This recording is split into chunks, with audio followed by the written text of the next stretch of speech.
Saul defeats the Ammonites. Now Nahash the Ammonite went up and besieged Jabesh-gilead. And all the men of Jabesh said to Nahash, "Make a covenant with us and we will serve you." But Nahash the Ammonite said to them, "I will make it with you on this condition, that I will gouge out the right eye of every one of you, and thereby I will inflict a disgrace on all Israel." So the elders of Jabesh said to him, "Allow us 7 days to send messengers throughout the territory of Israel. Then, if there is no one to save us, we will come out to you." Then the messengers came to Gibeah of Saul and spoke these words in the hearing of the people, and all the people raised their voices and wept.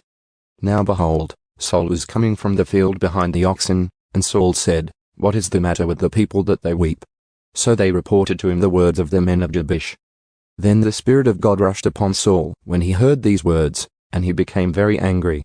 He then took a yoke of oxen and cut them in pieces, and sent them throughout the territory of Israel by the hand of messengers, saying, "Whoever does not come out after Saul and after Samuel, the same shall be done to his oxen." Then the dread of the Lord fell on the people, and they came out as one person. He counted them in Bezek, and the sons of Israel were 300,000, and the men of Judah, 30,000. They said to the messengers who had come, "This is what you shall say to the men of Jabesh-gilead: Tomorrow, by the time the sun is hot, you will be saved." So the messengers went and told the men of Jabesh, and they rejoiced. Then the men of Jabesh said, "Tomorrow we will come out to you, and you may do to us whatever seems good to you." The next morning Saul put the people in 3 companies. And they came into the midst of the camp at the morning watch, and struck and killed the Ammonites until the heat of the day. And those who survived scattered, so that no 2 of them were left together. Then the people said to Samuel, "Who is he that said, 'Shall Saul reign over us?' Bring the men, so that we may put them to death."